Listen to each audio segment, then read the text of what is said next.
আজকে থাকছে দুর্দান্ত স্বাদের লৌটা শুটকির রেসিপি।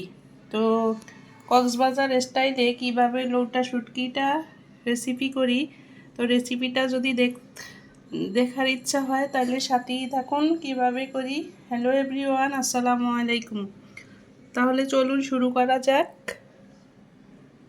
তার জন্য চুলায় একটা কড়াই বসিয়ে দিয়েছি, দিয়ে এখানে আমি পর্যাপ্ত পরিমাণে পেঁয়াজ দিয়েছি, কারণ পেঁয়াজটা এই শুটকিতে বেশি দিতে হবে, রসুনটাও বেশি দিতে হবে। আমি এখানে কিছু কুচি করা রসুন আর পেঁয়াজ আর কাঁচামরিচ দিয়ে দিচ্ছি।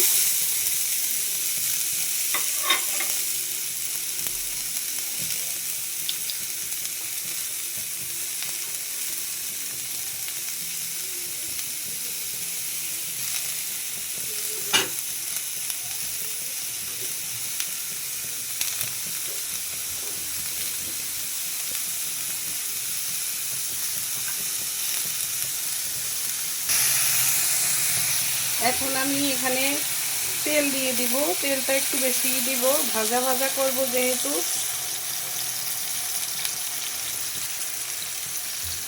শুটকি আমার কেটে ধুয়ে সুন্দর করে শুটকিটাকে ধুয়ে রেখেছি।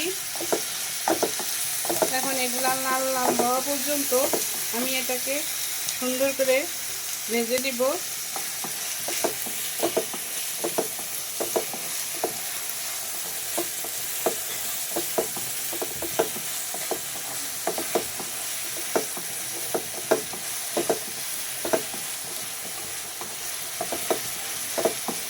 এইভাবে করে শুটকি রান্না করলে আর অন্য কিছু লাগেই না, এক প্লেট ভরপুর পেট ভরে খেয়ে ওঠা যায়।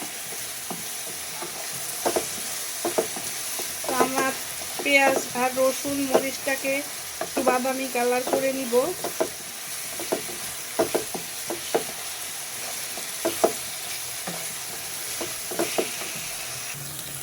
আমি এখন পেঁয়াজের ভিতরে লবণ দিয়ে দেব স্বাদ মতো।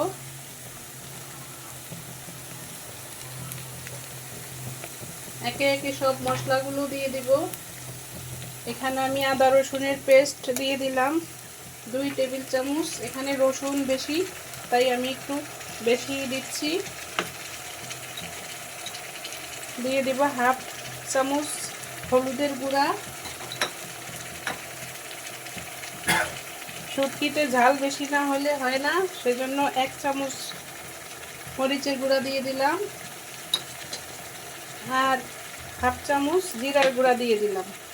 এখন সুন্দর করে আমি মশলাটাকে ভেজে নিব, নাড়াচাড়া করে নিব।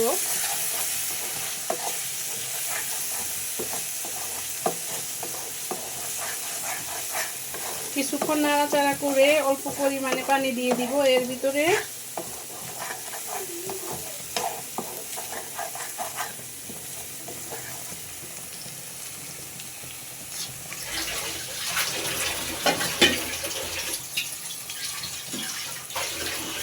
লৌটা শুটকি বোনাটা কার কাছে কেমন লেগেছে অবশ্যই কমেন্টে জানাবেন। আমি একটু পানি দিয়ে দিলাম, দিয়ে মশলাটাকে সুন্দর করে ভাজা ভাজা করে আবারও কষিয়ে নিব।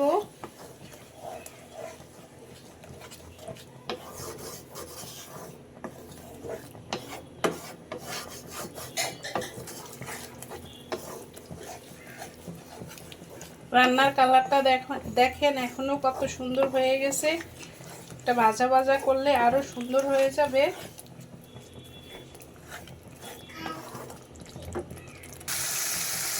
মশলাটা আমার একদম তেল ছেড়ে দিয়েছে, দেখুন সুন্দর একদম ভাজা ভাজা হয়েছে।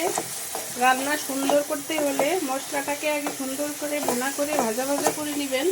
তো এই পর্যায়ে এসে আমি শুটকিগুলোকে ধুয়ে গরম পানি দিয়ে সেদ্ধ করে একদম সুন্দর করে পরিষ্কার করে ধুয়ে রেখেছি। এখন শুটকিগুলোকে এর ভিতরে দিয়ে দিলাম।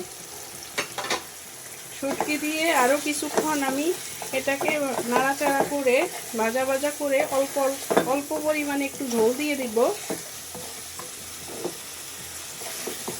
তো আমার রান্নাটা যদি ভালো লেগে থাকে অবশ্যই কমেন্ট করবেন আর অবশ্যই আপনারা এটা ট্রাই করবেন বাসায়, ভালো লাগবে আশা করি। আলহামদুলিল্লাহ।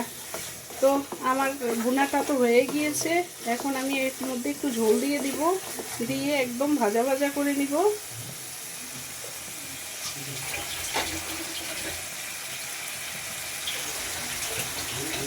আমি এতটুকু ঝোল দিয়ে দিলাম, বেশি দেব না।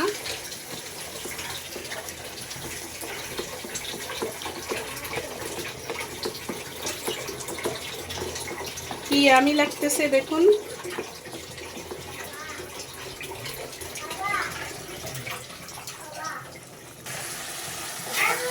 শুটকি রান্নাটা একদম কমপ্লিট হয়ে গিয়েছে, দেখুন সুন্দর ভাজা ভাজা হয়ে গিয়েছে।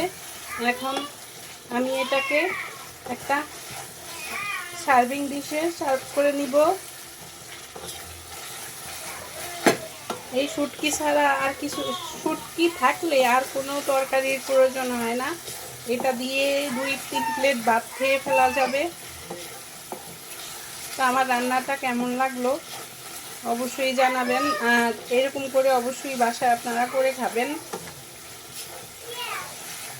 তো আমার চ্যানেলটি যদি ভালো লেগে থাকে অবশ্যই সাবস্ক্রাইব করে দিবেন, পাশে থাকা বেল বাটনটিকে অন করে দিবেন, লাইক শেয়ার দিয়ে দিবেন।